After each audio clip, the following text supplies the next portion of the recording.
कुछ दिनों से न्यूज़पेपर के अंदर और न्यूज चैनल के अंदर एक वर्ड बार बार देखने को मिल रहा है। वो शब्द कौन सा है? रिक्यूजल।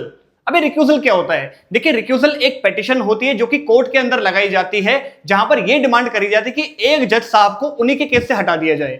जी हां, आपको याद होगा अभी थोड़े दिन पहले अरविंद केजरीवाल दिल्ली के एक्स सीएम ने ऑनरेबल दिल्ली हाई कोर्ट के अंदर एक पिटीशन डाली जस्टिस स्वर्णकांता शर्मा के खिलाफ, जो थी एक रिक्यूजल पिटीशन, जहां उन्होंने डिमांड करी कि जज साहब आप मेरे केस से हट जाइए, क्योंकि इनके खिलाफ एक केस चल रहा है दिल्ली शराब घोटाले का, जहां पर इन्हें लगा कि इनके खिलाफ प्रोसीडिंग अनफेयर तरीके से होगी, यानी कि इनको न्याय नहीं मिलेगा, इसलिए इन्होंने रिक्यूजल पिटीशन डाल दी।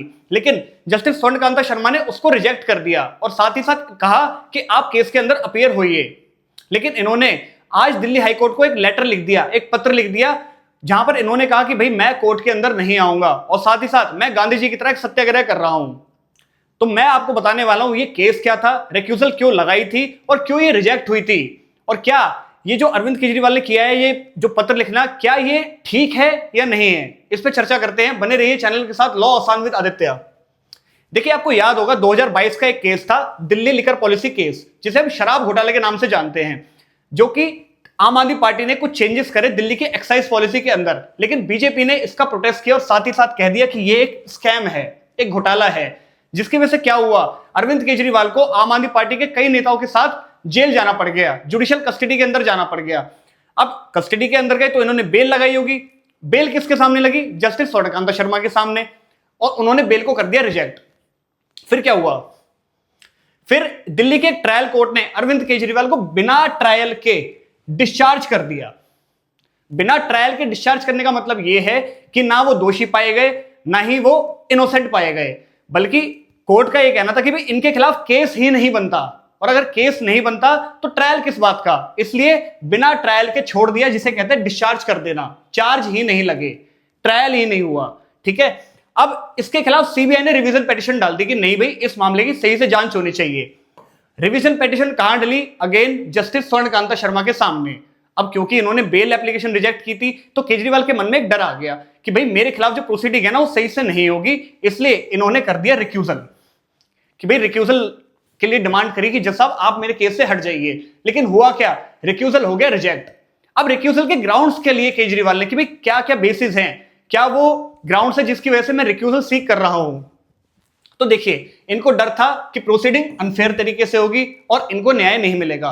और सबसे बड़ी बात, इन्होंने आरटीआई लगाई और आरटीआई के अंदर यह पाया गया कि जस्टिस स्वर्णकांता शर्मा के जो चिल्ड्रन हैं, जो बच्चे हैं, वो गवर्नमेंट पैनल के अंदर वकील हैं, यानी कि उनका सेंट्रल गवर्नमेंट के साथ लिंक है और वहां से उन्हें काम मिलता है इनके बच्चों को।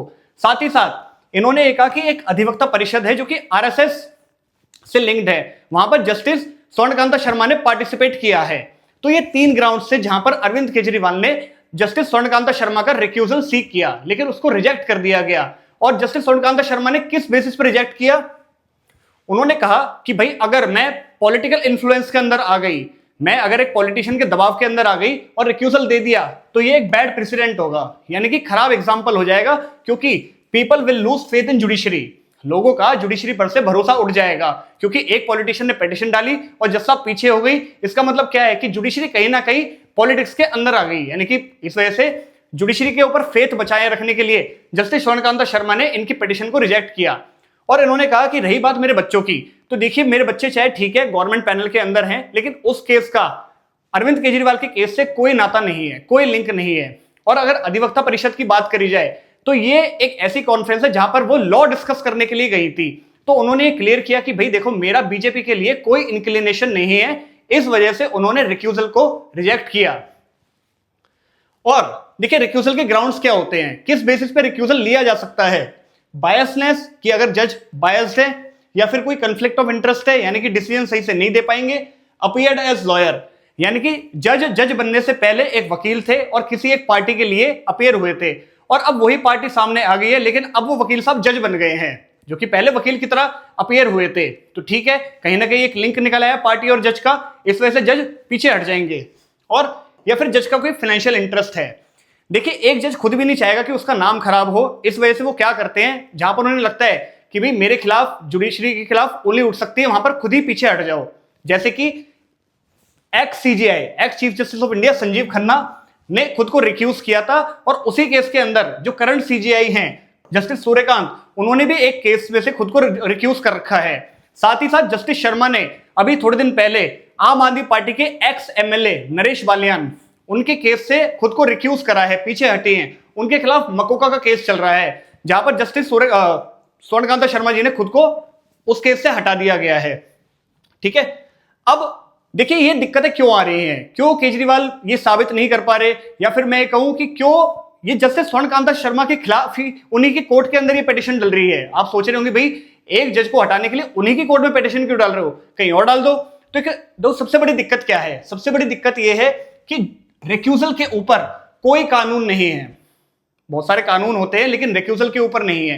इसको हम क्या बोलेंगे कि नो कोडिफिकेशन। और रिक्यूजल कौन डिसाइड करता है कि भाई मुझे इस केस से हटना चाहिए नहीं हटना चाहिए? ये जज के ही हाथ में है, जज के ही विवेक के ऊपर है कि उन्हें डिसाइड करना है कि अगर वो इस केस के अंदर जस्टिस नहीं कर पाएंगे तो ठीक है, उन्हें स्टेप बैक कर लेना चाहिए। बट इफ अ जज believes that no I can handle this case with appropriate manner, then yes I will decide this case. तो अब इसलिए जस्टिस स्वर्णकांता शर्मा ने डिसाइड किया नहीं भाई अरविंद केजरीवाल जी का केस मैं खुद सुनूंगी, otherwise it will form a bad image of judiciary in the eyes of people and they will lose the trust over judiciary। ठीक है, इस चीज के लिए जस्टिस शर्मा ने खुद को रिक्यूज नहीं करा। और अगर अरविंद केजरीवाल को लगता है कि ठीक है उनके खिलाफ न्याय नहीं होगा तो वो हायर कोर्ट के अंदर जा सकते हैं, वो सुप्रीम कोर्ट के अंदर जा सकते हैं। क्योंकि दिक्कत पता है क्या है? दिक्कत यह है कि अगर उन्होंने लेटर लिख भी दिया तो इसका मतलब ये तो नहीं कि अब वो कोर्ट में जाने से बच गए। कोर्ट में तो आज नहीं तो कल तो जाना ही पड़ेगा। तो मेरे ख्याल से लेटर एक परमानेंट सॉल्यूशन नहीं है, बल्कि कोर्ट के अंदर जाना ही पड़ेगा। आपको अगर लगता है कि आपके खिलाफ प्रोसीडिंग सही से नहीं हो पाएंगी, ठीक है, आप सुप्रीम कोर्ट का दरवाजा खटखटा लीजिए, लेकिन हाँ लेटर लिखने से आपका केस बंद नहीं हो जाएगा। साथ ही साथ अरविंद केजरीवाल ने कुछ बातों का ध्यान भी रखा। उन्होंने लेटर के अंदर जुडिशरी को रिस्पेक्ट दी। उन्होंने कहा भी with utmost respect to judiciary, मुझे एक जेन्युइन एप्रीहेंशन है कि भाई मेरे खिलाफ ना मिस कैरेज ऑफ जस्टिस हो जाएगा, यानी कि जस्टिस नहीं मिलेगा मुझे। इस वजह से उन्होंने क्या करा, एक लेटर लिख दिया कि भाई मैं इस कोर्ट के अंदर नहीं आ रहा और ना ही मेरी तरफ से कोई वकील आएगा, क्योंकि मैंने एक सत्याग्रह छेड़ दिया है, गांधीयन सत्याग्रह, यानी कि गांधी जी की तरह एक सत्याग्रह छेड़ दिया है।